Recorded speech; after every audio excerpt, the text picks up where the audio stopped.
Continuando con los estudios de toxicidad, vamos a definir toxicidad aguda como todo aquel efecto adverso que se presente después de 4 horas. Toxicidad subaguda, todo efecto que se presente hasta un máximo de 3 meses. Y crónica, que se presente justamente después de estos 3 meses. Después de estos estudios vamos a tener los estudios especiales, que en estos van a incluir los estudios teratogénicos, que van a ser prácticamente los estudios que nos van a decir los efectos que tiene un fármaco a nivel del periodo embrionario. También estudios mutagénicos, que nos va a decir si el efecto del fármaco tiene alguna alteración genética. Y los estudios inmunológicos, que prácticamente como su nombre lo indica, son los estudios que nos van a advertir si el fármaco tiene algún efecto sobre el sistema inmune. Después de que nosotros concluimos toda esta investigación preclínica satisfactoriamente, lo que pasa es que la farmacéutica va a presentar una solicitud de IND, que es prácticamente sus siglas en inglés, Investigational New Drug Application, una solicitud para un nuevo producto para que pues justamente nosotros continuemos con la investigación. Y esto solamente cuando la FDA considere que el fármaco que acabamos de pues estudiar es eficaz y seguro. Si es así, pues la FDA dice, adelante, puedes continuar con tu proyecto. Pero si no, la FDA te dice, ¿sabes qué? Pues no, o sea, y se descarta. Ahora, continuando con la investigación clínica, en caso de que sí nos hayan dado el permiso, antes recordar que la investigación clínica van a ser estudios ya en seres humanos. Por lo tanto, pues esto ya es un poco más complicado. Y como son estudios en seres humanos, necesitamos tomar medidas necesarias para proteger justamente la salud de los pacientes que se sometan a los estudios. Entonces, ¿cuáles son estas medidas? Deben de ser medidas que designen comportamientos éticos tanto por parte del investigador como por parte del paciente. Entonces, debemos de conocer prácticamente la declaración de Helsinki, que son pues justamente estos principios éticos básicos que se deben de establecer a nivel de la investigación clínica. Estos nos van a decir que el ensayo debe suponer un riesgo mínimo para los participantes. También los participantes deben de tener derecho a una atención médica completa. Y los investigadores deben de o tienen la obligación de interrumpir el ensayo cuando los riesgos son mayores que la importancia del objetivo para el cual se está realizando la investigación. Y ahora todos los efectos adversos deben de notificarse de inmediato al comité de ética o de seguridad. También nosotros debemos de pedir como investigadores el consentimiento informado al paciente.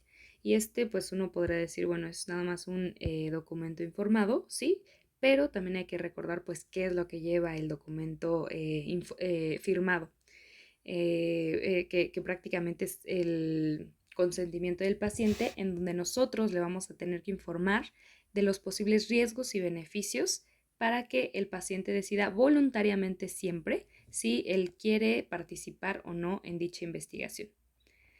Ahora, en México es importante conocer que todo esto, estos, pues, el consentimiento informado y todo lo que implique la relación ética entre el investigador y el paciente va a estar en el reglamento de la Ley General de Salud en materia de investigación para la salud.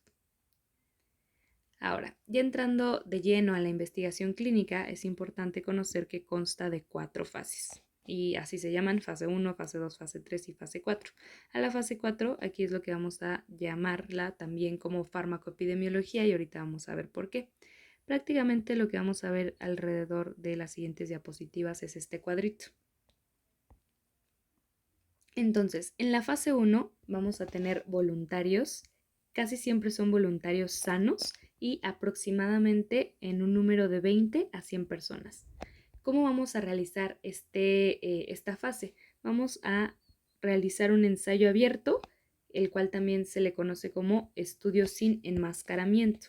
Aquí lo que pasa es que en todas estas fases nosotros tenemos voluntarios, tenemos un investigador y además tenemos un evaluador. En los ensayos abiertos de fase 1, lo que pasa es que todos, es decir, los voluntarios, el investigador y el evaluador van a tener conocimiento de la sustancia que se les está administrando. Y los objetivos justamente va a ser la seguridad del paciente, es decir, identificar algunos efectos inmediatos a la hora de nosotros administrar el medicamento en dosis únicas y en dosis repetidas. Algo que debemos de considerar y acordarnos es que la investigación clínica va a ser la investigación que apenas va a iniciar los estudios en humanos. Entonces, la fase 1 justamente es esta primera ocasión en que la nueva molécula se administra a estos.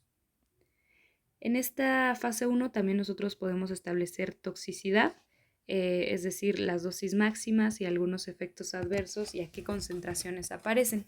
Si estos efectos adversos son definitivamente inaceptables, lo que hace la FDA pues, es justamente parar el estudio y descarta la molécula. Ahora también nosotros podemos ir tomando muestras de sangre o de orina a los pacientes y poder ir identificando la farmacocinética del nuevo producto en los humanos. Eso por parte de fase 1. Ahora vamos a ver la fase 2. Aquí nosotros necesitamos voluntarios enfermos. ¿Por qué enfermos? O pacientes que prácticamente ya tienen la patología. Pues para que nosotros sepamos justamente, ahorita vamos a ver el objetivo de la fase 2, para que nosotros sepamos justamente si el fármaco es eficaz en los pacientes para los cuales está desarrollando el fármaco. Y aquí aproximadamente nosotros necesitamos de 100 a 500 personas. Aquí lo que nosotros hacemos es un ensayo doble ciego. Y aquí lo que pasa es que tanto los voluntarios como el investigador no van a conocer el fármaco que se les administró a los voluntarios. ¿Esto para qué? Para impedir un sesgo. Por ejemplo, si el investigador, pues obviamente tal vez tiene como que la idea de que el fármaco sí funciona, pues lo que pasa es que pues su criterio se va a ver sesgado. Entonces, para eso justamente es como el por qué también se impide que el investigador conozca el fármaco. Y por parte de los voluntarios lo mismo, porque puede generar algún efecto placebo, que es justamente la definición que ya hemos comentado en la clase anterior. Y también son ensayos clínicos controlados. ¿Qué quiere decir esto? Lo que pasa es que se va a seleccionar a los pacientes, posteriormente se van a aleatorizar, es decir, se van a dividir en dos grupos al azar y a un grupo le van a administrar el tratamiento que se está estudiando y a otro grupo va a ser algún placebo o algún fármaco de referencia. Y a ese grupo se le conoce como grupo control. Ahora, nosotros, aquí, perdón, es fase 3, vamos a tener que quedamos que los objetivos justamente es la eficacia terapéutica, es decir, la magnitud que tiene el tratamiento que se está investigando. Si nosotros vemos que justamente los pacientes que estaban enfermos se van sintiendo mejor, pues nosotros podría ser una forma en la que midamos, obviamente existen varios criterios, pero es un ejemplo, midamos si este fármaco es eficaz. También nosotros aquí podemos ir viendo algunos efectos adversos que tiene el fármaco. Y ahora, estos estudios, cuando nosotros ya llegamos a fase 3, van a tardar más o menos de entre 2 a 5 años. Y justamente en esta fase es donde se descartan la mayoría de las moléculas por pues no tener un efecto terapéutico útil o potencial, o justamente, no sé, a nivel de los estudios vemos que el placebo hace incluso un efecto mayor, o en caso de que tengan muchas reacciones adversas. Todo esto, sí, perdón, me equivoqué, aquí sí vamos bien, es fase 2. Ahora vamos a ver la fase 3. En la fase 3 vamos a ver ya que los voluntarios van a ser voluntarios igual que tienen a la enfermedad y vamos a necesitar más o menos entre 3.000 a 5.000 personas. Quedamos, son voluntarios patológicos y aquí se utilizan estudios multicéntricos. Estos estudios prácticamente es el mismo protocolo que se sigue en la fase 2, sin embargo ya va a ser a nivel de hospitales y a nivel de países. y vamos a utilizar ya o van a participar especialistas e investigadores pues em, más em, interesados como tal y actualizados en el tema. Ahora, los objetivos de la fase 3 va a ser la confirmación de los hallazgos que ya habíamos desarrollado en la fase 1 y fase 2. Quedamos que la fase 1 prácticamente es ver la seguridad de los pacientes y la fase 2 la eficacia. Y también aquí pues ya se empieza a realizar la posología, que prácticamente es el esquema de dosificación, es decir, cada cuándo se va a administrar y en qué cantidad se va a administrar el fármaco. Ahora, una vez que nosotros ya pasamos todas estas fases y pues satisfactoriamente que no hay, que la seguridad es correcta, que la eficacia del producto es buena, nosotros como farmacéutica vamos a pedir la NDA, que el NDA es prácticamente como sus siglas en inglés lo indican, New Drug Application, es la solicitud para un nuevo fármaco para su aplicación prácticamente y ya a nivel comercial. Entonces, ¿qué necesita llevar esta solicitud? Bueno, va a llevar lo que sería la característica y propiedad de la nueva molécula, algunos resultados de ensayos preclínicos y clínicos, la información precisa sobre su farmacocinética, composición, manufactura y procesamiento y controles de calidad. Ahora, cuando nosotros vamos a presentar esta solicitud, se hace al mismo tiempo la pregunta de si este fármaco produce el efecto deseado con una relación riesgo-beneficio aceptable. Es decir, los riesgos que produzca la nueva molécula deben de ser menores que el beneficio que produce la nueva molécula. Entonces, contestando esta pregunta, podemos pues contestar de tres maneras. El fármaco sí tiene menor riesgo y un mayor beneficio. Entonces lo que pasa es que la FDA dice, ok, tú puedes continuar a fase 4 con tu proyecto. En cambio, si nosotros vemos que el fármaco tiene un mayor riesgo que un beneficio, lo que pasa es que la FDA directamente te dice, lo siento, pero tú no puedes continuar a fase 4. Y ahora, ¿qué pasa si estos fármacos o se están desarrollando en el contexto de una enfermedad mortal, por ejemplo, COVID, para la cual no hay tratamiento? Bueno, pues la FDA lo que pasa es que saca un fast track, que prácticamente hace referencia a una vía rápida para que nosotros podamos sacar un medicamento y este proceso generalmente tarda tiempo.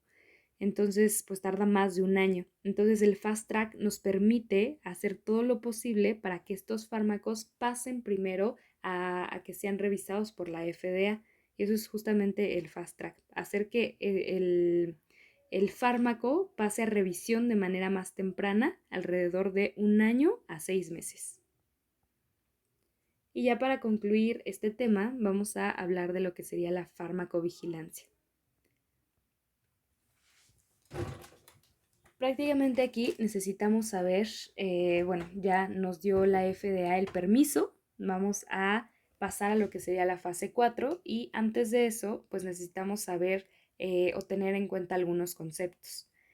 Después de que la solicitud de NDA es aceptada, les digo, el nuevo medicamento va a ser comercializado y para eso, pues necesitamos saber qué nombre debemos de pues ponerle al fármaco. Entonces, el fármaco genérico va a ser aquel nombre químico y no está protegido por ninguna marca. Entonces, aquí todavía no tenemos, por así decirlo, la patente. Eso va a ser después. Y ahora, nosotros cuando apenas sacamos el medicamento, ese va a ser una marca registrada, que también se le conoce como la marca comercial, y aquí sí nosotros tenemos la patente como tal por tal de la farmacéutica. Entonces vamos a poner un ejemplo para que se entienda mejor. El mesilato de imatinib es el nombre genérico, es decir, no pertenece a ninguna farmacéutica como tal, y el nombre Glevic es el nombre comercial. Este sí pertenece a una farmacéutica y por lo tal tiene la patente y es el primer fármaco que sale. después de que va a haber un tiempo en el que se caduque la patente y cualquier farmacéutica va a poder hacer este medicamento y justamente a ese medicamento se le conoce como genérico. Ahora también recordar que la comercialización va a tener cierta reglamentación. A nivel de México va a ser igual la Ley General de Salud en materia de investigación para la salud. Entonces, en esta investigación clínica, que ya es lo último, y todos los fármacos que ya están para la comercialización, van a pasar a lo que sería la fase 4. Y aquí lo que pasa es que ya, pues los voluntarios, entre comillas, va a ser un público heterogéneo a millones de personas. ¿Por qué? Porque ya se está comercializando. Entonces aquí justamente entra lo que sería la farmacovigilancia, en donde la farmacéutica va a informar al gobierno reacciones adversas y van a ser raras. ¿Por qué? Porque las reacciones adversas ya se tomaron en cuenta en los estudios anteriores de fase 1 y fase 2 específicamente, y así como de fase 3. Entonces, ya cuando se destaca o se comercializa el producto, pues prácticamente se espera que las reacciones adversas que se presenten en las personas van a ser reacciones adversas que no se vieron antes en estos estudios por la cantidad de gente que era menos. También sus consecuencias de administración aumentadas, o sea, en caso de que, pues como todavía no se tiene muy bien la dosis, bueno, sí se tiene, pero cuando a nivel de comercialización, pues ya las personas no, pues pueden llegar en algún momento a no respetar estas dosis. Y igual los efectos adversos en niños. Entonces aquí ya vamos a hacer metaanálisis que van a hacer referencia a cuando se analizan datos de diferentes estudios sobre el fármaco que se está investigando y también revisiones sistemáticas, que son artículos científicos que resumen información que se conoce sobre el fármaco. Ahora, ¿qué pasa con este nuevo fármaco? Bueno, puede pasar 4 cosas. Puede ser que el nuevo fármaco sea un medicamento superior al viejo medicamento que se consideraba como de primera línea, y lo que pasa es que este viejo medicamento que antes era de primera línea pues se va a ver reemplazado por el nuevo. Entonces este nuevo fármaco se convierte en un fármaco de primera línea. Otra cosa que puede pasar con el nuevo fármaco es que sea inferior al nuevo medicamento. Entonces puede quedarse como un fármaco alternativo. Es decir, puede ser utilizado para personas que no, pues por un X o Y razón, no puedan administrarse el fármaco de primera línea. Y también puede ser que nosotros tengamos un nuevo medicamento pues muy inferior al viejo medicamento, en donde nosotros ni siquiera lo podemos utilizar como un fármaco alternativo porque no es eficaz para el paciente. Entonces pues se abandona su producción. Y también puede ser que el nuevo medicamento tenga una serie de efectos adversos pues muy inconcebibles. Entonces lo que pasa es que literalmente se retira del mercado. Entonces ya para terminar, nosotros tenemos lo relevante, que es la fase preclínica, que quedamos que son estudios en animales. Vamos a ver o valorar valorar el efecto del fármaco y todo lo que serían fase 1, 2, 3 y 4, que hace relación a la fase clínica. Fase clínica. Entonces, en la fase 1 quedamos que vamos a valorar principalmente la seguridad. En la fase 2 vamos a valorar la efectividad del producto. Justamente por eso vamos a utilizar a voluntarios que tengan la patología de estudio. En la fase 3 vamos a confirmar estos hallazgos y vamos a empezar a establecer la posología. Y posteriormente, cuando pasemos a la fase 4, ya va a ser la evaluación postcomercial, que aquí entraría lo que es la farmacovigilancia. Y eso sería todo por la sesión de hoy. Muchas gracias.